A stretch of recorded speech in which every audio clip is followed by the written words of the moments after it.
మీరు చూస్తున్నారు Telangana Samachar. Mangalagiri Don Bosco school వద్ద మన ఇల్లుమన లోకేష్ పేదలకు పట్టాభిషేకం కార్యక్రమం విద్యా, ఐటీ శాఖల మంత్రి నారా లోకేష్ చేతుల మీదుగా నిర్వహించారు. దశాబ్దాలుగా ప్రభుత్వ భూముల్లో నివాసం ఉంటున్న పేదలకు ఆ స్థలాలపై శాశ్వత హక్కు కల్పిస్తామని ఎన్నికలకు ముందు మాట ఇచ్చిన నారా లోకేష్ ఆ హామీని ఇప్పుడు నెరవేర్చారు. శుక్రవారం ఉదయం ఎర్రబాలెం గ్రామానికి చెందిన 248 పేద కుటుంబాలకు నూతన వస్త్రాలు పెట్టి శాశ్వత ఇళ్ల పట్టాలు మంత్రి అందజేశారు. లబ్ధిదారుల కుటుంబాలకు మధ్యాహ్నం విందు భోజనం ఏర్పాటు చేశారు.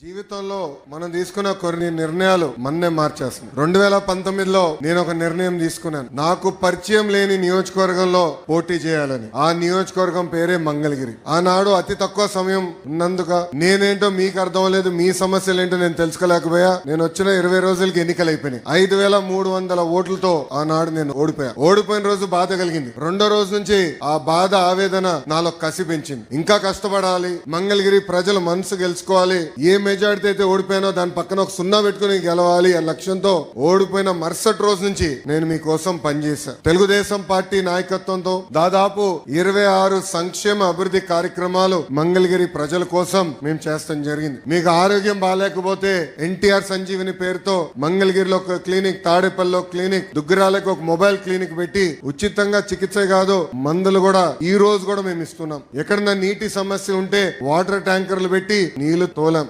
పిల్లలకి బాగా చదువుకున్నారు, ఉద్యోగాలు ఉపాధి కావాలంటే వాళ్ళకి స్కిల్ డెవలప్మెంట్ కూడా ఆనాడు మేము చేశాం. ఇంకా ఇంట్లో పెళ్లి జరిగితే నేను రాలేకపోతే స్వయంగా బట్టలు కూడా పెడతాం జరిగింది. నిరుపేద కుటుంబాలు సొంత కాలుపై నిలబడాలన్న ఆలోచనతో తోపుడు బండ్లు ఇచ్చాం. మహిళలకి ఆర్థిక స్వాతంత్రం రావాలని కుట్టు మెషినే కాదు ట్రైనింగ్ మరి ఇచ్చి కుట్టు మెషిన్ అందజేసి ఈ రోజు వాళ్ళ పని కూడా మేము కల్పిస్తున్నాం. కోవిడ్ వస్తే ప్రభుత్వం అని మర్చిపోయింది కానీ ఆనాడు నేను మర్చిపోలేదు. ఆక్సిజన్ గాని మందులు గాని అమెరికా డాక్టర్ల ద్వారా ఆన్లైన్ లో చికిత్స కూడా అందజేశాం. అవసరమైన మందులు ఇచ్చాం. ఇట్లా 26 సంక్షేమ అభివృద్ధి కార్యక్రమాలు మంగళగిరి ప్రజలకి నేను చేశాను. అది మీరు చూసి మొన్న జరిగిన ఎన్నికల్లో అందరికి దిమ్మ తిరిగే విధంగా 91,000 మెజార్టీ నన్ను గెలిపించి మీరు నన్ను శాసనసభకు పంపించారు.